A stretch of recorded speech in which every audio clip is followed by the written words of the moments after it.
Quando a gente pensa no Carnaval do Rio, o que vem na cabeça? Aquela explosão de cores, de som, de energia, né? Mas olha só, bem no coração de cada desfile, se movendo com uma graça que é quase sobrenatural, tem um casal, o mestre-sala e a porta-bandeira. E pode acreditar, eles não estão ali só para dançar. Eles são os guardiões de uma chama sagrada. Vamos mergulhar nessa história? Para a gente entender essa dupla, primeiro é preciso sacar essa ideia fundamental. A dança deles não é só uma performance, é um ato de resistência, de memória. É, como diz a citação, um jeito de trazer para o corpo a força e a união de uma comunidade inteira, uma herança africana que pulsa forte no coração do Brasil. E no centro de toda essa arte, de toda essa responsabilidade, existe um único objeto, um símbolo que eles protegem com a própria vida. Esse é o pavilhão. Para a comunidade de uma escola de samba, ele é tão sagrado quanto uma bandeira nacional, sabe? Ele guarda as cores, a história e os sonhos de milhares de pessoas. Então a responsabilidade de carregar esse símbolo é uma coisa imensa. É exatamente por isso que eles se tornam figuras tão importantes. Não são só dançarinos, são a personificação do orgulho da comunidade deles. Cada passo, cada giro é uma declaração de identidade. Mas como é que essa dança tão elegante, tão nobre, nasceu? A resposta, olha, está num passado em que a proteção era literal e às vezes bem perigosa. Bem antes das escolas de samba que a gente conhece hoje, existiam os ranchos. Eram grupos de carnaval onde a sementinha dessa tradição foi plantada. Foi a necessidade de proteger o seu símbolo que deu origem a essas duas figuras centrais. Agora, o que é fascinante aqui é essa linhagem direta. A porta-bandeira evoluiu da porta-estandarte. E o mestre-sala, do baliza? E é aqui que fica interessante. A função original do baliza era proteger mesmo, fisicamente, o estandarte de grupos rivais. Às vezes, o cara tinha até uma navalha escondida. Ou seja, essa dança tão cheia de nobreza nasceu, na verdade, de um gesto de defesa. E essa tradição não ficou parada no tempo de jeito nenhum. A evolução foi clara. Em 1938, o foco foi para as fantasias, que viraram parte da competição.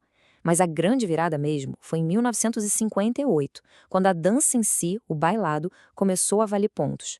Isso mudou tudo, formalizou a arte. E aí, em 1984, com a inauguração do Sambódromo, pronto.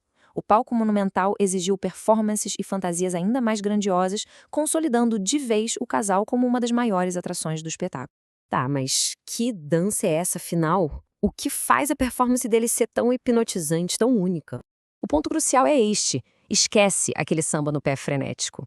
O que eles fazem é um bailado. É uma dança com regras próprias, com passos próprios e, acima de tudo, com uma alma própria. É quase mais próximo de um balé do que do samba de passista, para ter uma ideia. Os papéis são bem distintos, mas se completam de um jeito perfeito. Ele é o protetor, o ágil, que corteja e abre espaço para ela brilhar. Ela é a rainha, o centro de tudo, que carrega o pavilhão com uma graça majestosa. Basicamente, ele apresenta, ela reina. Um dos movimentos mais técnicos é o tal do riscado do mestre-sala. Pensa numa espécie de sapateado dentro do samba, um desenho que ele faz com os pés no chão.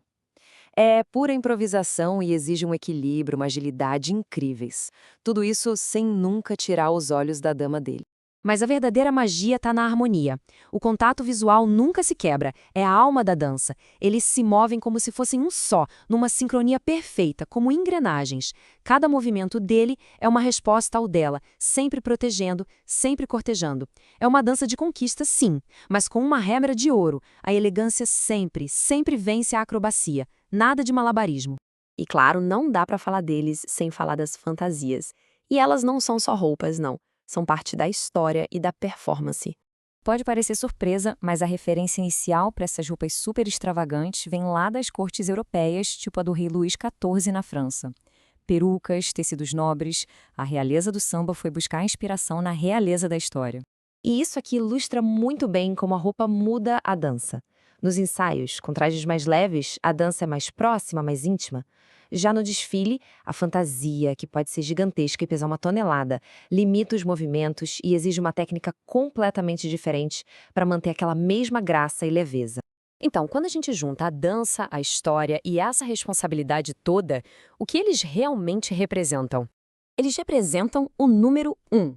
uma comunidade, uma história, uma identidade coletiva. Tudo isso contido em uma única bandeira que eles defendem com sua arte. No fim das contas, o papel deles vai muito além da performance. Eles são, como está dito aqui, monumentos vivos, guardiões da memória que carregam a história de sua comunidade em cada passo.